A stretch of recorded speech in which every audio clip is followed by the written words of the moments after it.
Some men stare death in the face and refuse to blink. In today's video, we're diving into 5 true survival stories that sound like Hollywood scripts, but every one of them actually happened. You'll hear, for example, about a man left for dead in the wilderness, a soldier who defied impossible odds, and a teenager who walked out of the jungle when no one thought she could survive. How did they do it? What kept them going when everything said it was over? Stick around, because each story gets more unbelievable than the last. Hugh Glass, mauled by a grizzly and left for dead, 1823. In the early autumn of 1823, deep in the wilderness along the Grand River of present-day South Dakota, Hugh Glass, a tough, experienced fur trapper and scout, moved silently through dense forest and scrubland. He was scouting ahead of his trapping party, a small expedition led by General William Henry Ashley, intent on harvesting valuable furs from the wild territories of the Missouri River region. Glass had spent most of his adult life navigating danger. His reputation as a fierce survivor preceded him. He had endured pirates, hostile native tribes, unforgiving weather, and starvation more times than he cared to count. But on this day, none of his experience could have prepared him for what lay in wait, concealed behind bushes along the riverbank. Glass approached cautiously, his rifle in hand, eyes scanning the undergrowth for game or hidden threats. Suddenly, from the shadows, exploded a massive grizzly bear. The animal, a mother protecting her cubs, launched at Glass with incredible force. Glass barely had time to fire a single desperate shot before the enraged bear struck him to the ground. The beast's enormous claws tore deep into Glass's flesh, ripping open his back and exposing bone and muscle. Razor-sharp teeth clamped down on his throat, puncturing skin and tissue and leaving Glass's airway severely damaged. Fighting instinctively, Glass reached desperately for his knife, stabbing repeatedly in blind panic.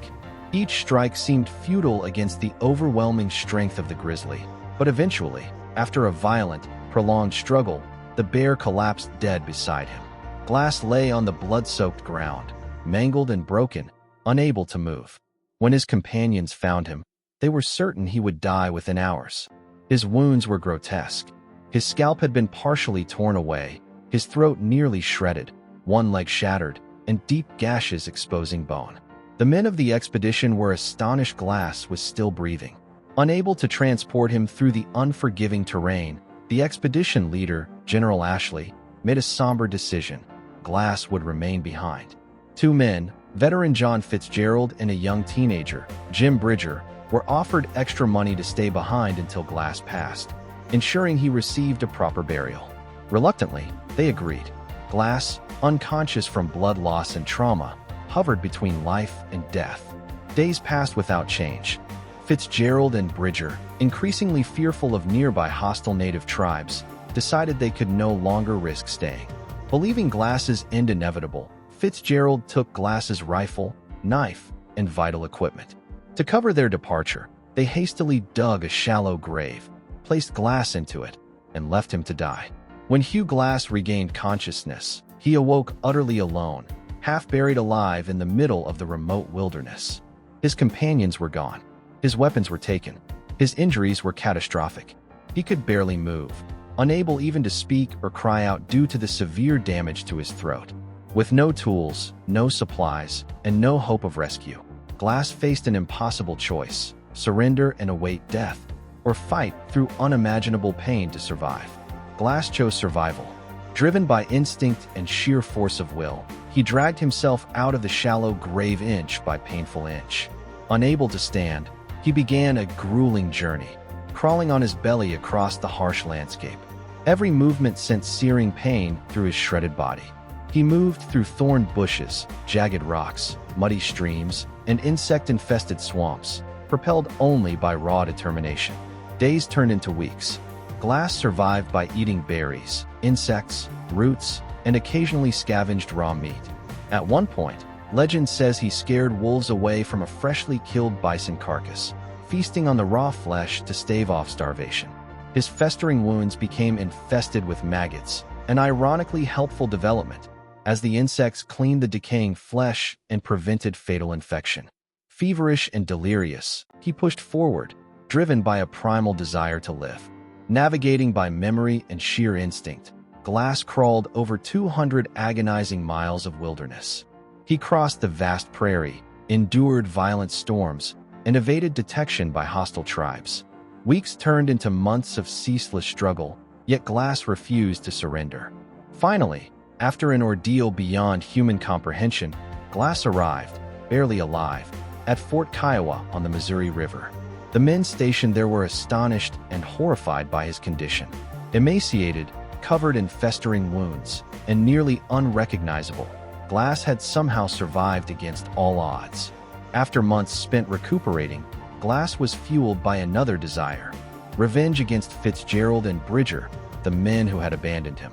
Determined and driven by anger, he tracked down young Jim Bridger first, discovering the frightened teenager had acted under pressure from Fitzgerald. Seeing the youth's regret, Glass forgave him. But Fitzgerald was another matter. Hugh Glass followed Fitzgerald's trail, determined to exact his vengeance.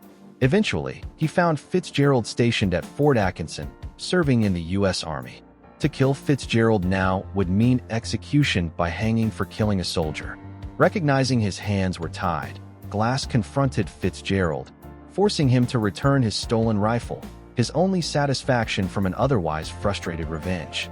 Glass eventually returned to the wilderness, resuming his life as a fur trapper and scout. He continued to face dangers and hardships until his death, years later, in another battle against Native American warriors. Yet, no moment in his eventful life matched that incredible ordeal: the brutal encounter with the grizzly bear and his relentless crawl to survival. The story of Hugh Glass quickly became legendary, passed down from generation to generation, forever etched into the American frontier lore as one of the greatest survival tales ever told. Story 2. Louis Zamperini, lost at sea and captured by the enemy, 1943. In the spring of 1943, thousands of miles away from American shores, Louis Zamperini, a former Olympic runner-turned-airman, prepared for a reconnaissance mission over the vast Pacific Ocean.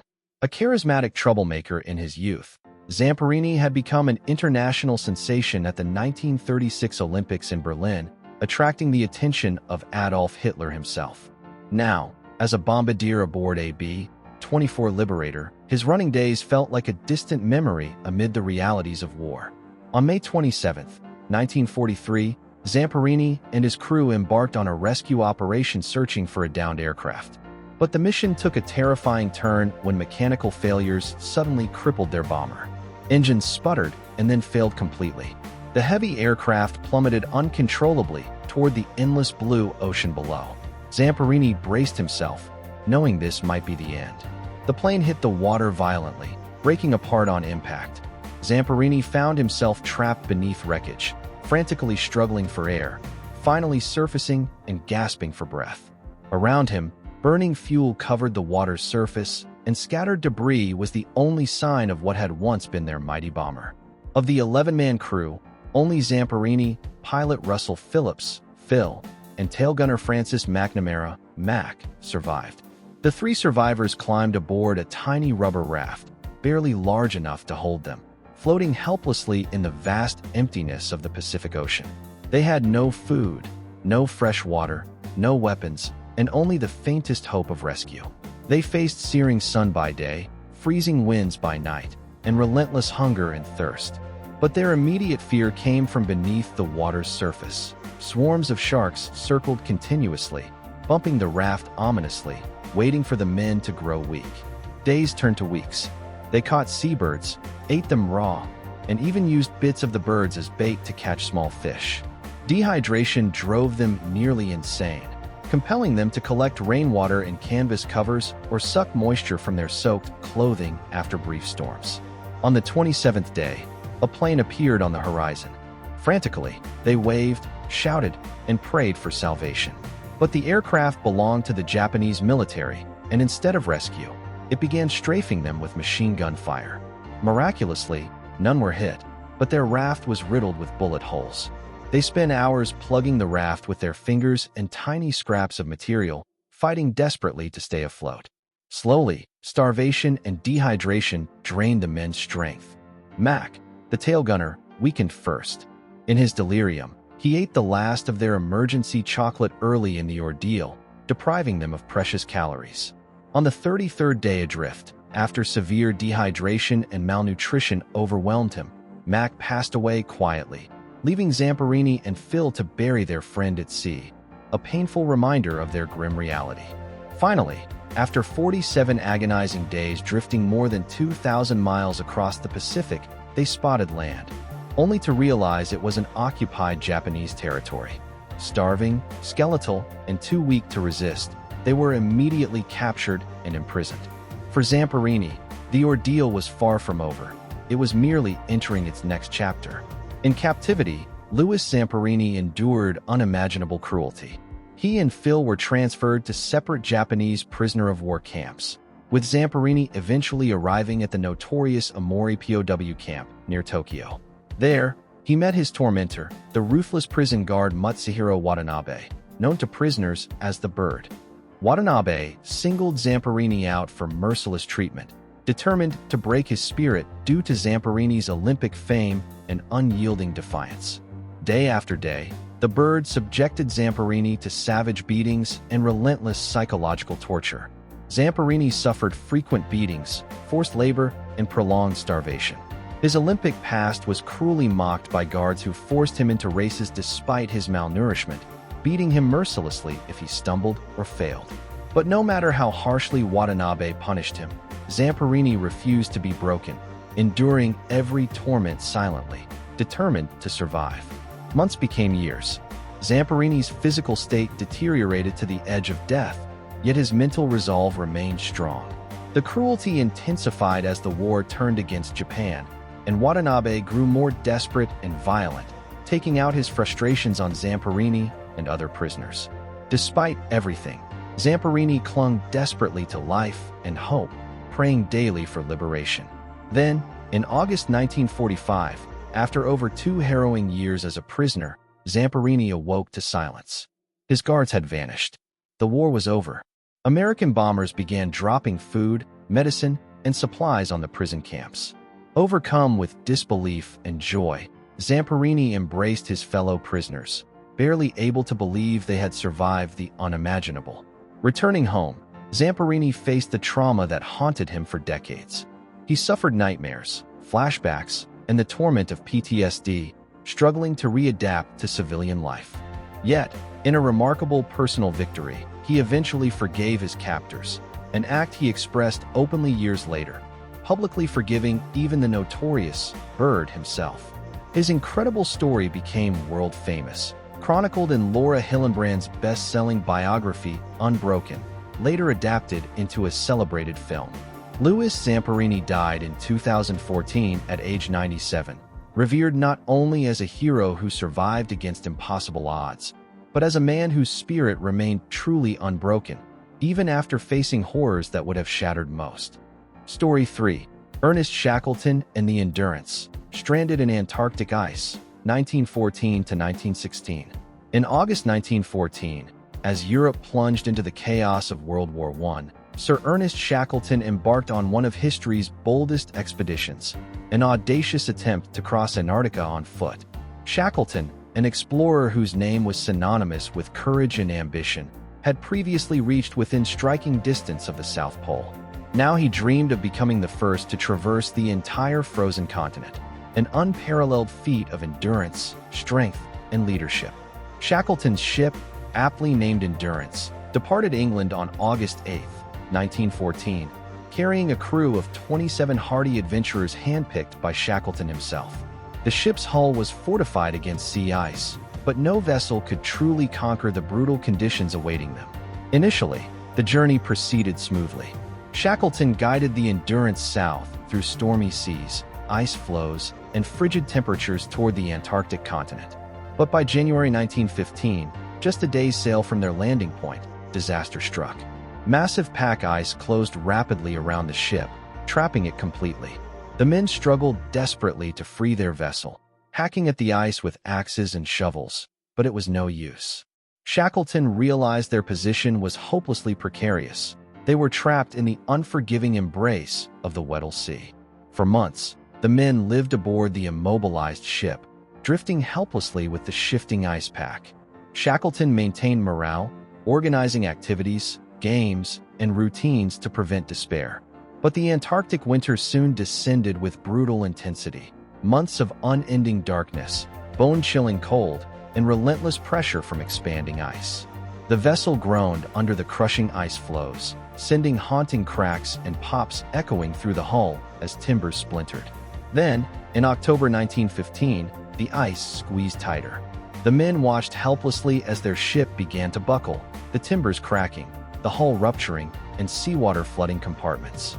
Shackleton had no choice but to abandon ship, ordering the crew to retrieve vital supplies and set up camp directly on the shifting ice floes. On November 21, 1915, the Endurance finally succumbed, sinking beneath the ice into the frigid depths. Shackleton and his men were stranded hundreds of miles from land, alone on a moving, unstable ice floe. Survival became their only goal. Shackleton's leadership now faced its greatest test. He inspired unwavering loyalty among his crew, promising them they would return home alive.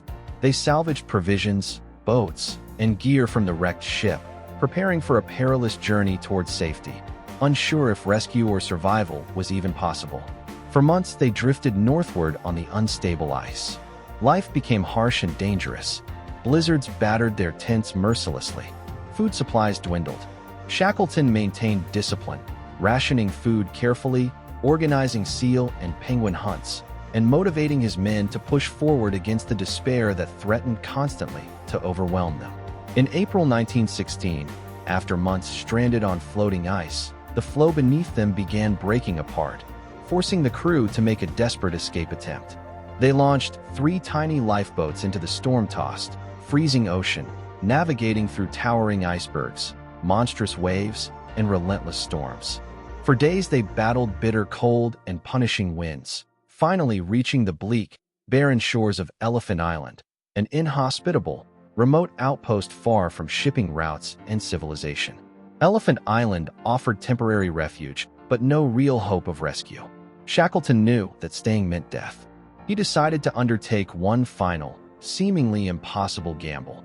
He would take 5 of his strongest crewmen and sail 800 miles across the most violent ocean in the world, in a small open lifeboat, to seek help at the whaling stations of South Georgia Island.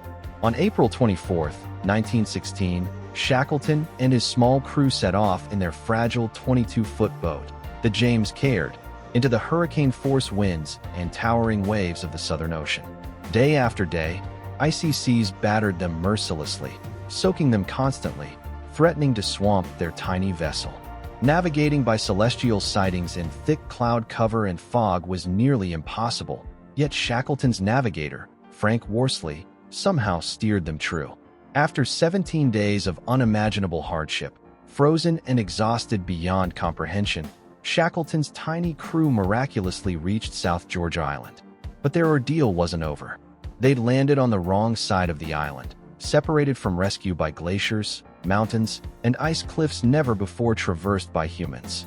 With no mountaineering gear, Shackleton and 2 companions pressed on, hiking 36 hours straight, scaling mountains, descending sheer cliffs, and traversing ice fields without proper equipment, driven by desperation. Miraculously, on May 20th, 1916, they stumbled exhausted but alive into the whaling station at Stromness.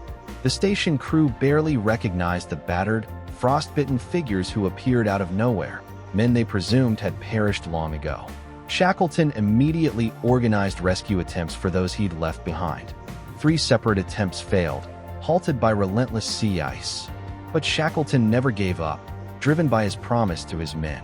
Finally, on August 30th, 1916, Shackleton returned triumphantly to Elephant Island aboard a Chilean rescue vessel, spotting his stranded crew still alive on the beach, waving and shouting joyously. Astonishingly, after nearly 2 unimaginable years of isolation, hunger, and cold, every single crew member survived. Testament to Shackleton's extraordinary leadership, determination, and unshakable courage. The tale of Shackleton and his crew would become one of the most legendary accounts of human survival in history. Shackleton never completed his planned crossing of Antarctica. Yet his leadership in the face of certain death remains one of history's greatest examples of perseverance, courage, and unwavering resilience against impossible odds. Story 4. Juliane Koepcke, sole survivor of a jungle plane crash, 1971. On Christmas Eve, December 24, 1971, 17-year-old Juliane Koepcke boarded LANSA Flight 508 in Lima, Peru. She and her mother, Maria Koepcke, were headed to the remote town of Pucallpa to reunite with Juliane's father, Hans Wilhelm, a biologist working deep in the Amazon jungle. Excited for the holiday reunion, Juliane had no idea her life was about to take an unimaginable turn, plunging her into a survival story so extraordinary it would seem impossible were it not true. About halfway into their short one-hour flight, the airplane, carrying 92 passengers and crew, encountered violent turbulence. A fierce thunderstorm gripped the aircraft, rocking it mercilessly as lightning flashed relentlessly around them. Juliane held her mother's hand tightly, feeling fear creeping in, but trusting they'd soon pass through the turbulence. But the situation worsened abruptly. Lightning struck the aircraft, causing catastrophic structural damage. In a horrifying instant, the plane began breaking apart at 21,000 feet above the dense Amazon rainforest. Juliane suddenly found herself sucked from the shattered plane into the stormy abyss, still strapped to her seat. She heard nothing but the deafening rush of air as she plummeted, spiraling uncontrollably through the storm clouds, falling rapidly toward the dense jungle canopy far below. Miraculously, Juliane survived the fall, likely slowed by the dense foliage and the seat still attached to her. She lost consciousness upon impact, landing in a thick tangle of vines and branches. When she awoke, dazed and disoriented, she found herself completely alone, hanging from her seatbelt high in a tree. Severely concussed, one collarbone broken, her body battered and bleeding, she looked around desperately for her mother, but saw only endless jungle. Managing to free herself, Juliane stumbled through thick vegetation, calling weakly for her mother and other survivors, but receiving only echoes and silence. The realization slowly dawned on her. She was utterly alone, deep in the Amazon rainforest, injured, with no food, no equipment, and no sense of direction. Her only clothing was a thin cotton dress and sandals, hardly protection against the sweltering heat, swarms of insects, venomous snakes, and jaguars prowling nearby. But Juliane possessed an advantage. Having grown up with her parents, both biologists who'd conducted research in the Amazon jungle, she'd absorbed essential survival skills. She remembered her father's advice clearly: if ever lost in the jungle, find water and follow it downstream. Eventually, you'll reach human settlements. Summoning extraordinary courage, Juliane pressed forward, slowly trekking through tangled foliage, thorns tearing at her skin, insects relentlessly biting her open wounds. Starving and desperately thirsty, she found a tiny stream and decided it was her lifeline. Following it downstream became her singular mission. Days dragged on mercilessly. Juliane ate whatever she could find: berries, leaves, even insects, struggling to suppress waves of nausea. Parasites burrowed painfully beneath her skin. Insect bites became infected, swelling grotesquely. She was forced to constantly fight off exhaustion, infection, and the oppressive loneliness that threatened to break her spirit. Along the way, she stumbled across fragments of wreckage from Flight 508, scattered hauntingly throughout the jungle: twisted metal, torn seats, and tragic reminders of the crash. She briefly found the bodies of other passengers, but no survivors. The despair of being utterly alone deepened, yet she refused to surrender. She pressed onward through unbearable pain, fatigue, and uncertainty, driven purely by her determination to survive. After nearly 10 agonizing days, barely clinging to consciousness, Juliane discovered a small riverbank shelter used by local lumber workers. For the first time since the crash, she felt a spark of hope. But no one was there.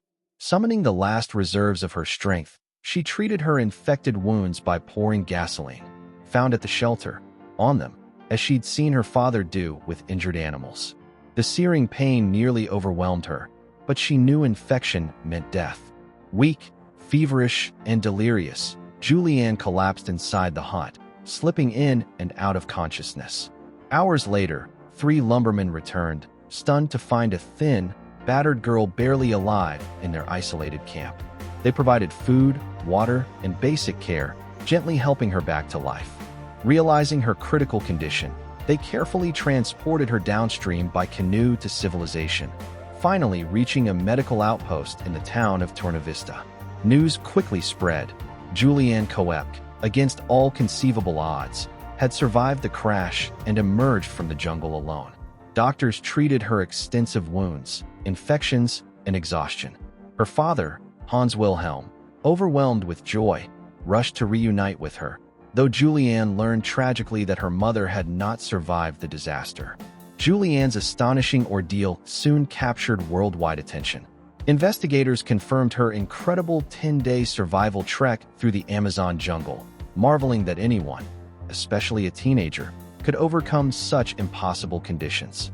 She had survived a 10,000-foot freefall into a jungle canopy, lived through severe injuries, endured starvation and dehydration, fought infections, and emerged alive from the impenetrable Amazon wilderness. In the years that followed, Juliane dedicated her life to studying biology, just like her parents, and eventually returned to the very jungle that nearly claimed her life.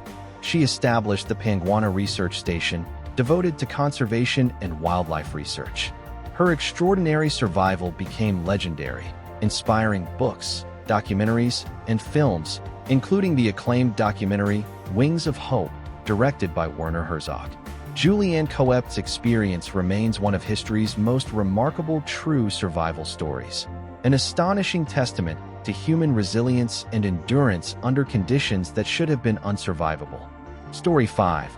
Joe Simpson, left for dead in the Peruvian Andes, 1985. In 1985, Joe Simpson and Simon Yates, 2 young and ambitious British climbers, arrived in the remote Cordillera Huayhuash mountain range deep within the Peruvian Andes. Their goal was to achieve something that had never been done before: successfully climb the treacherous west face of Sula Grande, a towering, ice-covered mountain reaching over 20,000 feet. This peak was feared by climbers around the world, and their chosen route, dangerous and technically demanding, would test them to the very limits of human endurance. On June 5th, Simpson and Yates began their ascent, quickly discovering just how unforgiving Sula Grande could be. They faced vertical ice walls, deadly crevasses, unpredictable weather, and relentless cold. They climbed with minimal equipment, driven by confidence and the fearless energy of youth. After 2 grueling days, they finally reached the summit, achieving what many thought impossible. But their triumph was short-lived. As they began their descent, their journey turned into a nightmare. While carefully navigating a steep section of ice, Simpson suddenly slipped. The ice beneath him gave way, and he plunged downward. His legs smashed violently into the ice, shattering his right tibia and driving his lower leg bone through his knee joint. Pain surged through him, overwhelming in intensity, and he instantly knew the severity of his injury. High on an isolated mountain, the injury meant almost certain death, but Simpson refused to give up. Simon Yates, realizing the gravity of the situation, made a courageous decision.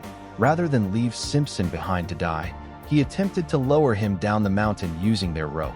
In a desperate rescue operation, Yates painstakingly lowered Simpson down the icy cliffs, foot by agonizing foot, battling exhaustion, frostbite, and the constant threat of falling. For hours they fought to descend, each movement bringing indescribable agony to Simpson's shattered leg. Then disaster struck again. As darkness closed in and snow began to fall heavily, Simpson suddenly slid helplessly over the edge of an unseen crevasse. He hung suspended in midair, completely out of Yates' view, dangling helplessly, with only their thin rope holding him above an abyss. For hours, Yates strained desperately, unable to pull Simpson up or even communicate with him.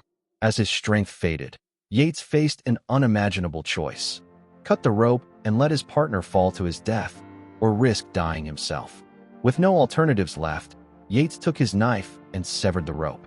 Simpson plunged helplessly into the blackness below, crashing deep into the icy cavern. Believing he had killed his friend, Simon Yates staggered back to their base camp, devastated and racked with guilt. Incredibly, Joe Simpson survived the fall, landing precariously on a narrow ice ledge deep inside the crevasse.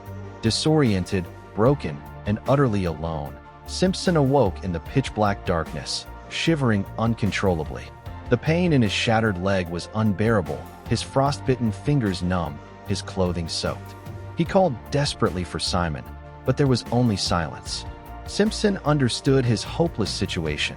He was trapped deep inside an ice cavern, badly injured, abandoned, and completely alone. But a powerful instinct pushed him on, driven by the pure human urge to survive. Refusing to accept death, Simpson slowly, painfully lowered himself even deeper into the crevasse, gambling that he might find an exit at the bottom rather than dying on the narrow ledge above. Miraculously, he did find a passage leading out into daylight. Emerging from the cavern, he faced another nightmare. Miles of glacial terrain, towering cliffs, and rocky fields between him and their distant camp. His injured leg dragged uselessly behind him, the shattered bones grinding painfully with each agonizing movement. Unable to walk, Simpson began crawling on his stomach, inch by tortuous inch, across razor-sharp ice and jagged rocks, determined simply not to die there alone. For 3 brutal days, Simpson crawled, his hands torn and bloodied, his body racked by starvation, dehydration, and delirium. Hallucinations tormented him as he slipped in and out of consciousness, battling the temptation to simply surrender to the cold embrace of death. His damaged leg throbbed relentlessly, the constant grinding of bone against bone nearly driving him insane. Each morning, he awoke astonished to still be alive and forced himself onward, driven purely by stubborn determination. He crawled endlessly, delirious and barely conscious, convinced he would perish alone on the vast, lifeless expanse of ice. Finally, on the brink of collapse, Simpson glimpsed the faint glow of their base camp in the distance, a tiny beacon of hope barely visible. Fueled by desperation, he dragged himself closer and closer, calling weakly for help. Inside their tent, Simon Yates and another companion had delayed leaving, plagued by guilt and grief, haunted by Simpson's assumed death. Then, unbelievably, Simon heard faint cries echoing outside the tent. Assuming he was hearing things, he stepped outside into the darkness and saw a figure, barely recognizable, crawling toward him. Horrified yet overjoyed, Yates rushed forward and found Simpson, a skeletal figure of torn flesh, broken bones, frostbite, and exhaustion, but still alive. He had survived a shattered leg, a massive fall into a crevasse, 3 days of unimaginable agony, and an agonizing crawl across miles of brutal terrain. After returning home, Joe Simpson underwent extensive surgeries and endured months of rehabilitation. Doctors told him he would never climb again. Defying their predictions, Simpson recovered fully, returning to climbing and sharing his extraordinary story in the best-selling book Touching the Void, later adapted into an award-winning documentary. Simpson's ordeal stands today as one of mountaineering's greatest survival stories, an unparalleled testament to human endurance, courage, and an unbreakable determination to survive, even when every force of nature conspires to ensure defeat.